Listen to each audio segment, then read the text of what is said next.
Good morning, everyone. It's great to be with you to offer a devotional to you this morning. You're actually watching this on May the 14th, but Zach and I actually recorded it on Monday, May the 4th, which was the day after Paula delivered a really great sermon.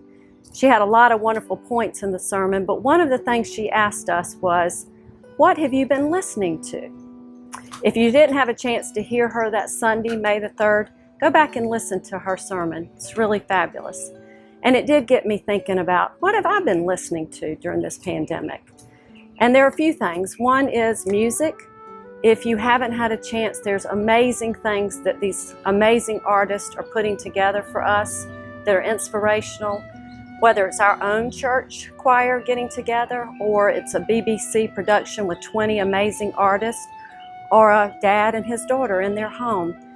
There's just some beautiful things out there. So take a look when you have a chance.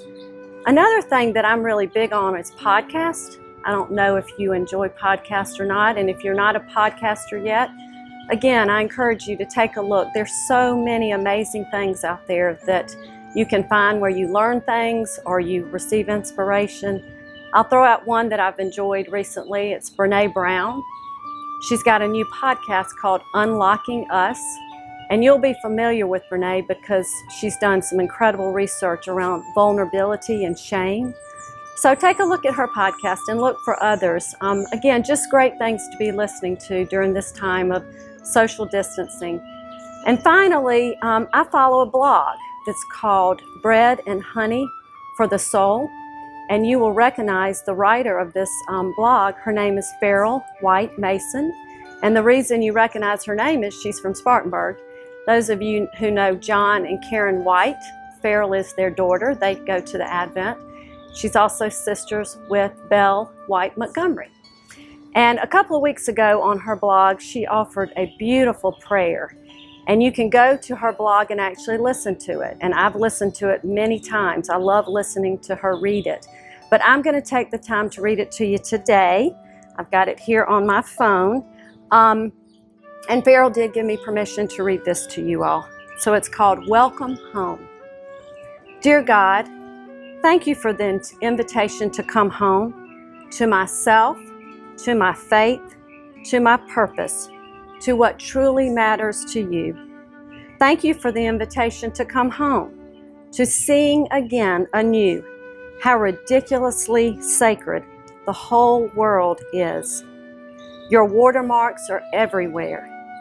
Every square inch is hallowed. Thank you for the invitation to come home, to the daily sacraments that make my life holy. Chopping vegetables, baking bread, gathering around the table, a walk through the forest pines, planting parsley, mint, and thyme at the back door, listening to my 7-year-old read Dr. Seuss, holding my husband's hand, talking to my mom on the phone, checking up on my neighbor, dancing in the kitchen, hearing your voice in the scriptures, whispering a prayer, many prayers. Thank you for the invitation to come home, to forgiveness. Peter denied Jesus 3 times. I've long since lost tally of mine, and yet every time I fall short in love, you offer me another chance to do better. No mistake, flaw, sin has the last word. Transformation is your end game. Thank you for the invitation to come home, to prayer, an opportunity to speak to you directly, the one who knew and loved me first, forever, truth-telling without any judgment. Whispers, wails, salty tears, petitions, desperate SOS dispatches. Every gesture tucks me closer under your wing, safeguarding me for another day. Thank you for the invitation to come home, to hope, unyielding, no matter how broken or bleak, how deep and dark the hole. Heavy the cross, long the winter. Resurrection is your signature. The joy will return in the morning. My soul will prevail. You make her invincible. Thank you for the invitation to come home, to love my saving grace. It brings forth the best in me, ensures my life has gravitas, truly loved. I can do, survive anything. Amen.